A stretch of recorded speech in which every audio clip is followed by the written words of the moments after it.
നിങ്ങളെ എന്താ നിങ്ങൾ കേസെടുക്കണ്ടേ? ഈ കള്ളന്മാർക്കെതിരെ അവരുടെ ജയിലിലൊക്കെ നടന്നുണ്ടാവണം. എന്തെങ്കിലും നിങ്ങൾ ചെയ്യുന്നുണ്ടോ? നിങ്ങളിപ്പോൾ ന്യായീകരിച്ചുകൊണ്ടിരിക്കുകയല്ലേ, സാങ്കേതികമായി സംസാരിച്ചുകൊണ്ടിരിക്കുകയല്ലേ? എങ്ങനെ സ്വർണ്ണപ്പാടുകൾ ചെമ്പായി എന്ന് പറയുന്നുണ്ടോ? അപ്പോൾ ഞങ്ങളെ സംബന്ധിച്ച് ഞാൻ വളരെ കൃത്യമായിട്ട് പറയാൻ ആഗ്രഹിക്കുന്നു.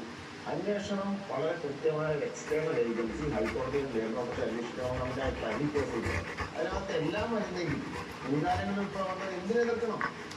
ഞങ്ങൾക്ക് ഒരാളെ സംരക്ഷിക്കുന്ന ഉത്തരവാദിത്തമുണ്ട്. അവരാണ് കള്ളനായിട്ട് ശിരീഷകുമാറിനെ തട്ടിപ്പ് നടത്തിയെന്ന് ഞാൻ വിശ്വസിക്കുന്നില്ല. പക്ഷെ ഞങ്ങൾ അന്വേഷിക്കും.